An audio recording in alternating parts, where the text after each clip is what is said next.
Well, hi there and happy Sunday. I am Laurie-Beth, and today is World Day Against Trafficking in Persons. And while I do believe that every single day on earth should be a day when we are not selling human flesh, and we are certainly respecting every single person in this big, beautiful world, I do nod and pay homage today to a complex phraseology, albeit an important one, which does serve, and very indicatively of the complex, multifaceted, underground, diabolical, horrific, barbaric fiefdoms of trafficking of human persons. And this is something that came from the United Nations approximately a decade ago when they came up with this name and this day of July 30th, which came about 7 years after a national holiday that we celebrate in the United States on January 11th, a National Trafficking Awareness Day. But about a decade ago, the United Nations came up with this one on July 30th as a worldwide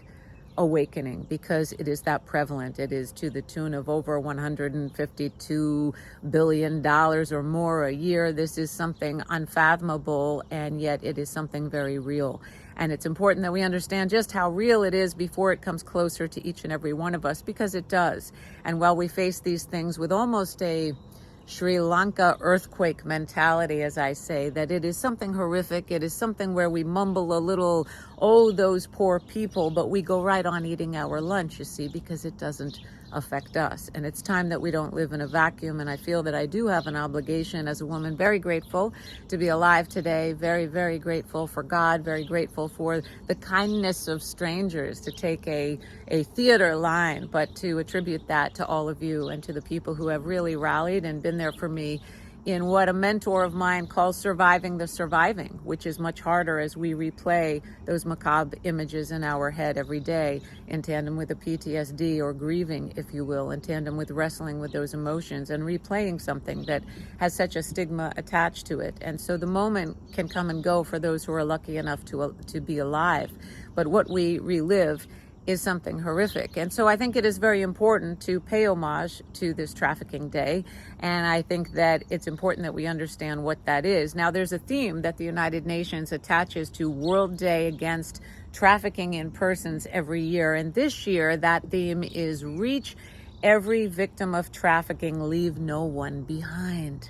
And in order to do that, we have to not only go after the Johns and exploit that and make that less arousing and enticing and easy, because of course this is a supply and demand machine. And so we have to go after that demand if we want to make any kind of a dent or a difference. But we also have to acclimate the few that have lived, very few do, from such heinous acts of horrificness. And the few that do live as survivors, we have to acclimate them into society, and with loving arms and with everything we can do. Not slut shaming, which is a yucky word, but a far worse practice. But we have to welcome these people so that they are not broken creatures who are susceptible to the same thing again, or to worse. And we also have to educate, and we have to get people to understand what this is. And when we see one modicum of it, when we see one movie about it, when we see one sliver about what this is, we tend to attach ourselves to that being the only way that this happens. And while it is atrocious and horrific to think of children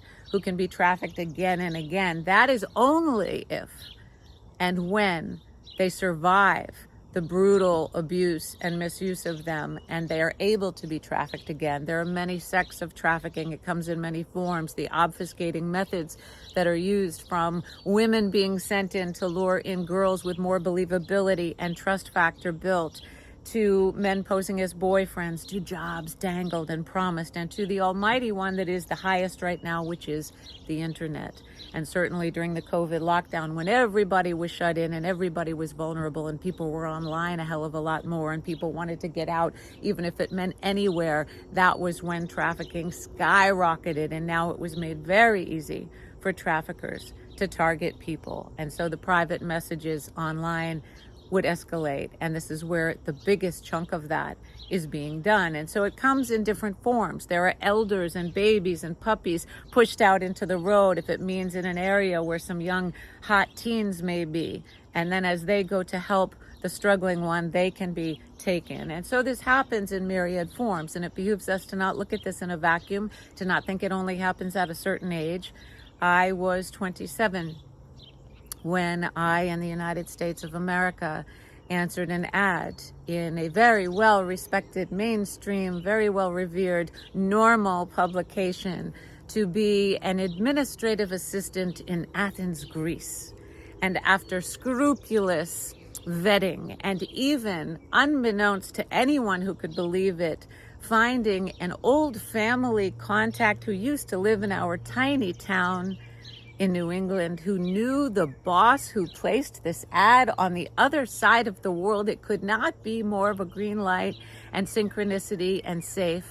And off I went, only to realize once on the other side of the world that a job did not exist. And very readily I was approached and convincingly coaxed by some other people. Were they related to this one, who encouraged me to go home, that a job was not going to happen? Perhaps not.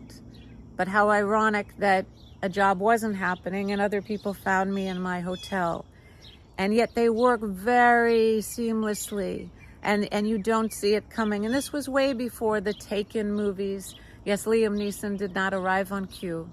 And this is not how it works. And so while those movies are wonderful in a sexy and enticing and entertaining facet, and in some modicum of a way they do raise the bar as far as awareness of what even goes on, even in a fictitious light, it is an adaptation of horrific truisms that do exist in this world.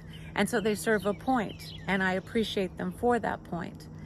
But when I was on the other side of the world in Athens, Greece, and approached by people, I was brought into their homes, and I celebrated the Greek Easter, and I ate the whole lamb on a spit and the whole goat, the eyes, the intestines, all of it, when in Athens, right?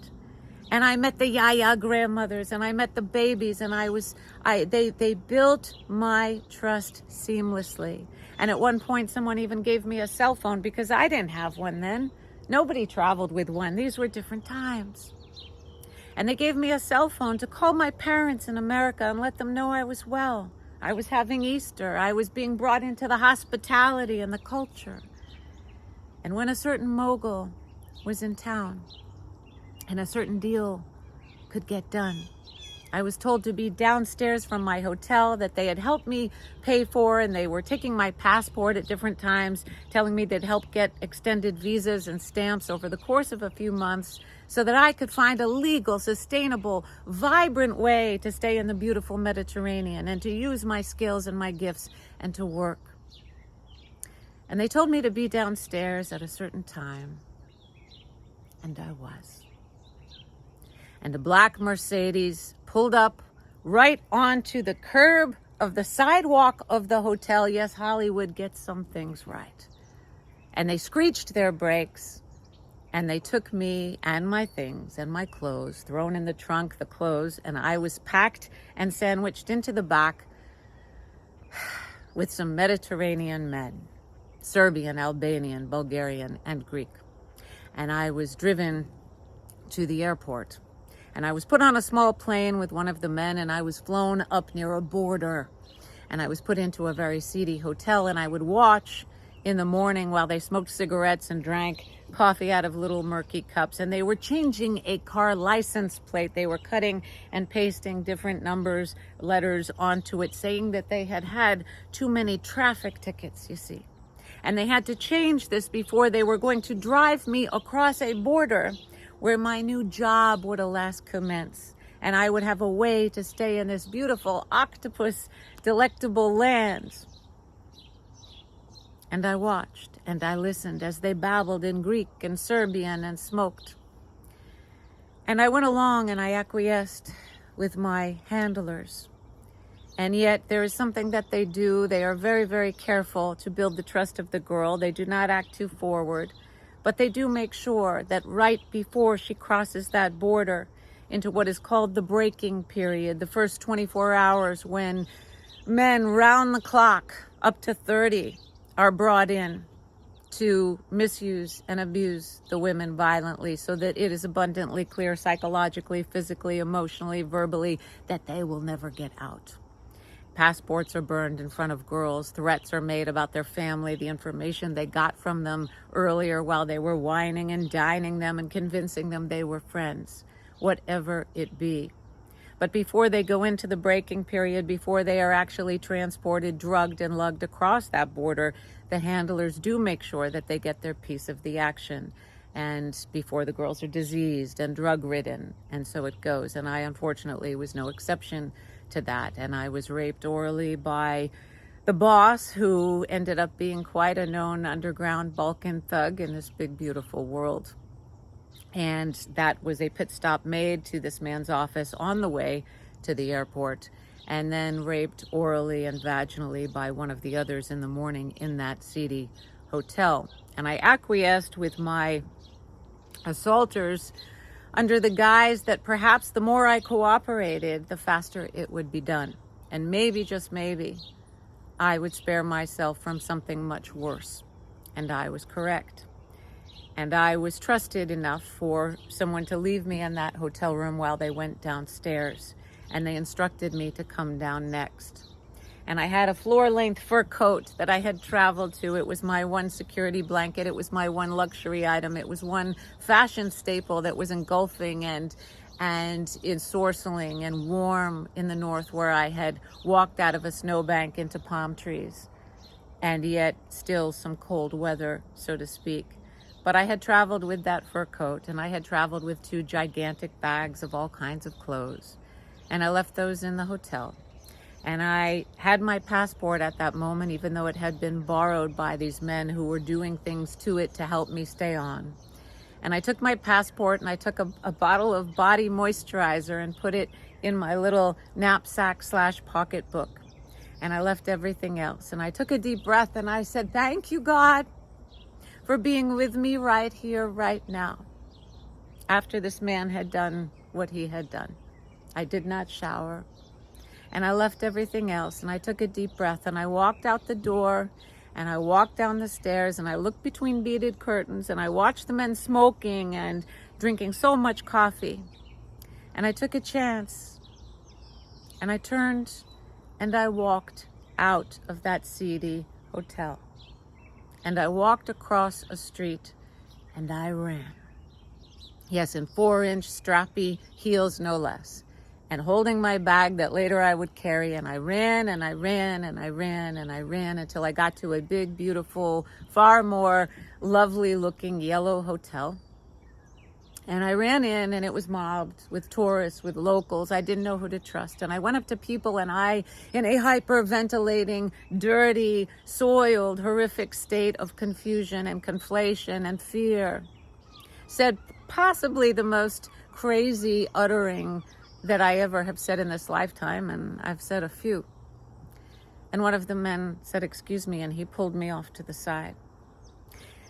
And in what would be a very roundabout, also equally frightening, long, twisting excursion, not devoid of people who also wanted their piece of the action, including a sojourn that would take me to be detained in a frightful way to Turkey, that would eventually take me to the American consulate in the north of Greece, where they would not help me. They were staffed with locals who knew of whom, or acted as if they did, of whom I had been taken by.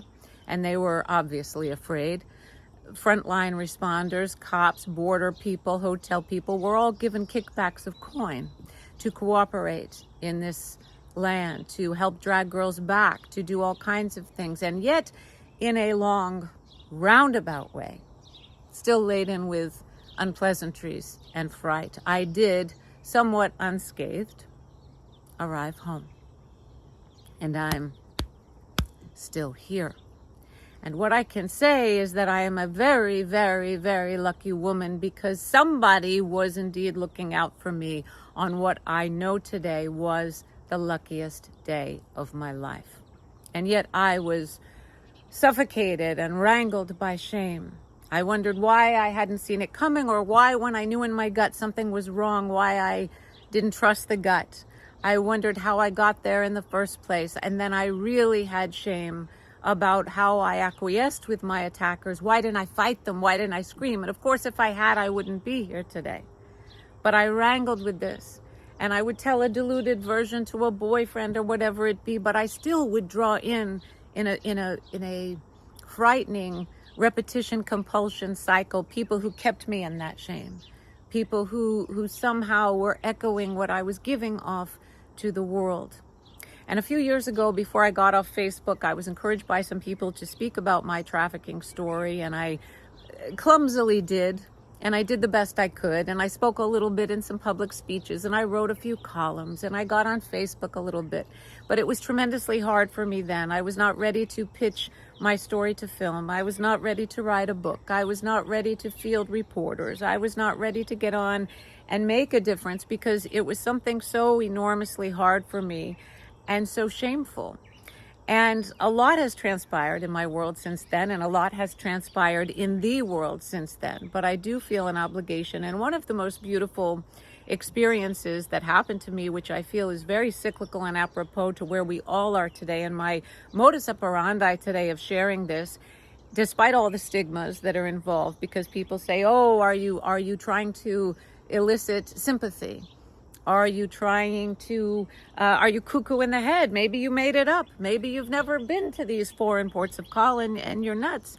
Maybe you're a man-hater. Maybe this is some feminist bent and rant to say men are all evil. Wait, maybe there are all kinds of stigmas and why women don't come forward with this, lest we forget that they're afraid. What if the men come back? What if other men think you are soiled goods and you are unlovable?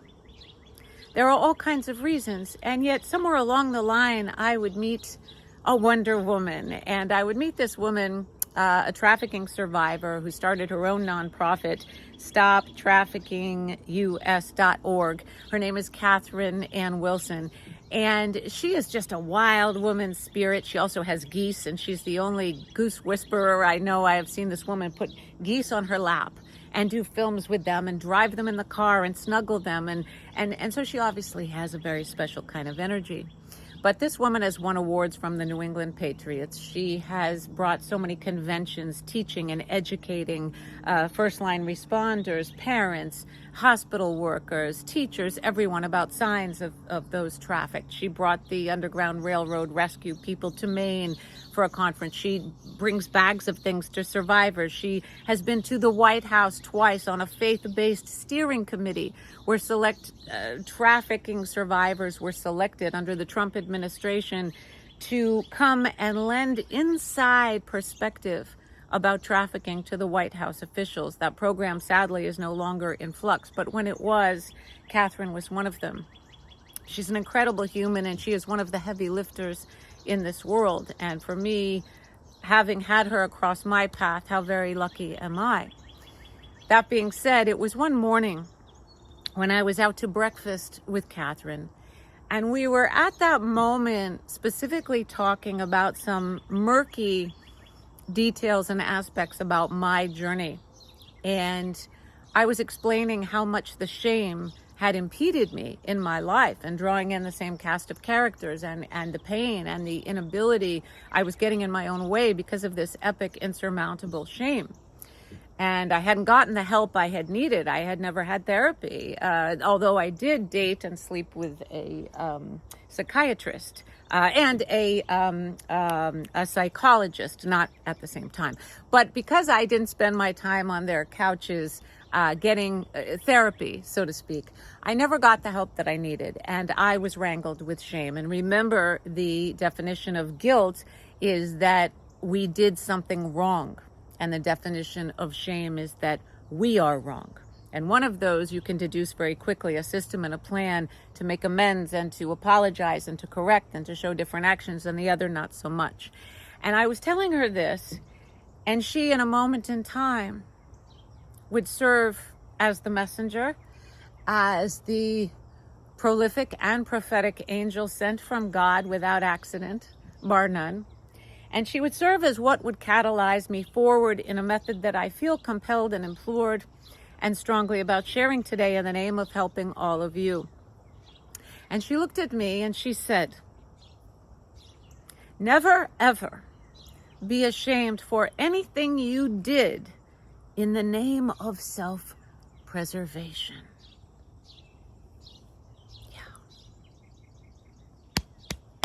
And there it was. In other words, you are alive. And it doesn't matter if you have any relation that you know of to human trafficking. Every one of us has moved through some sect of trauma or drama. And every one of us has experienced at some time vulnerability, which is all traffickers care about. It is not about how smart you are, how rich you are, where you hail from geographically. It is only about being vulnerable. And I don't think anyone can raise their hand and say that they were never vulnerable unless they are lying. And every one of us at one moment has questioned guilt and perplexity and conflation and actions and experienced shame. The finesse is just not to give legs to it and momentum to it and to dwell in it and to live in it and to use it as your fuel, because then you will only draw in what you are giving out, and you will only draw in the people who keep you there. And what Catherine gifted me with in her beautiful language and message that day across breakfast would be the official beginning of my deep dive and true healing journey. And if not for that moment in time, I would not have navigated so very much. I would never have had the capacity to give what I give to other people, of which I am proud. I would not have the ability to stop drawing in the people that I was drawing in, to designate and dignate and determine that I am worth more, to have a different standard, to raise the bar. And along the way, I would even dare to dance scantily clad, and I would even dare to experience the freedom therein. And I would lose a lot of people, yes I would, who judged, who slut-shamed, yucky word but worse practice. There were people who said they were unconditional friends, their language, not mine. But as soon as they saw me expressing myself in a way they didn't understand, it was delete, it was block. And I even contacted some of them when I noticed they weren't even going to tell me. And there is a message here that I hope helps you, that we never know what is the expression inside every person we know is a story that we don't know. And so as you scroll up and down, as you go into the grocery store, as you get gas today, as you meet someone, every woman you meet is somebody's daughter. And she is somebody's sister.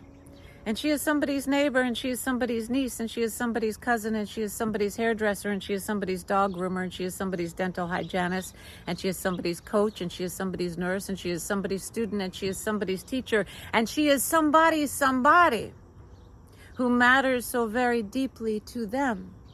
And so when we think that, oh, someone wants attention and someone needs to be validated and we can't look at it and we're going to unfriend them without even talking to them, we might want to fathom what bravery or what healing capacity that even gave them to dare to do that, knowing that they could, without being drugged, lugged across a border, taken, never to be heard of again in a torturous end. Remember, some of these kids and people are trafficked again and again, and others are bought for the sole purpose of one gruesome, macabre mutilation, where they are purposely bought for even more money, just to dangle and destroy on a one-time barbaric entity. There are multiple facets of this, and it's important that we are not ignorant to all that entails. Many people asked me if I saw the Sound of Freedom movie. Many people asked me if I cried. And I did see the Sound of Freedom movie. I was very blessed. I was going to go alone. And then I asked someone who knew 80% of my story if they would take me, and they were gracious enough to do that. And I cried 3 times. I was triggered once, but I sat through all of it, and I'm very grateful that I did, particularly the after credits. I sat through the credits. I'm not a credit watcher. I usually leave at that moment, but I knew what was coming, and I sat to hear the message when the actor reappeared out of character to make a pitch about what this is about, to redirect us back to the issue at hand. Whether someone liked the movie, whether they didn't, it is an important issue to spotlight, and I was very grateful that I went. And 2 days after, as a delayed onset pain, just like when you have leg day at the gym, I absolutely broke down, sobbing uncontrollably, moving through so much, wondering why, wondering what was wrong with me, and it was just a delayed reaction. And so I would say to other survivors that you may not want to see it, or you may. I was raised in a voracious news house with politics and the press at the dinner table every night. And so we would have 17 newspapers and more on a Sunday. And so it's not like me to not see it. I have to see it. I have to keep abreast of what's going on. I have to know. And so I was able to watch it, but I did feel the repercussions afterward.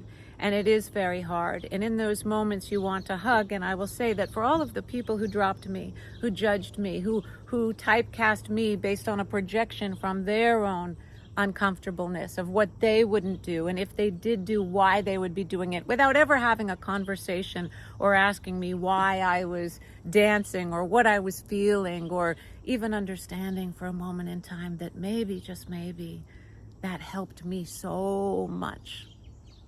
But for everyone in that camp, the people who were there, the people who have given me so much love, whether I'm dancing half naked with a fish or whether I am pontificating with a vernacular that would blow Merriam-Webster away, they take me as me and that multidimensional self. And you have given me so much love.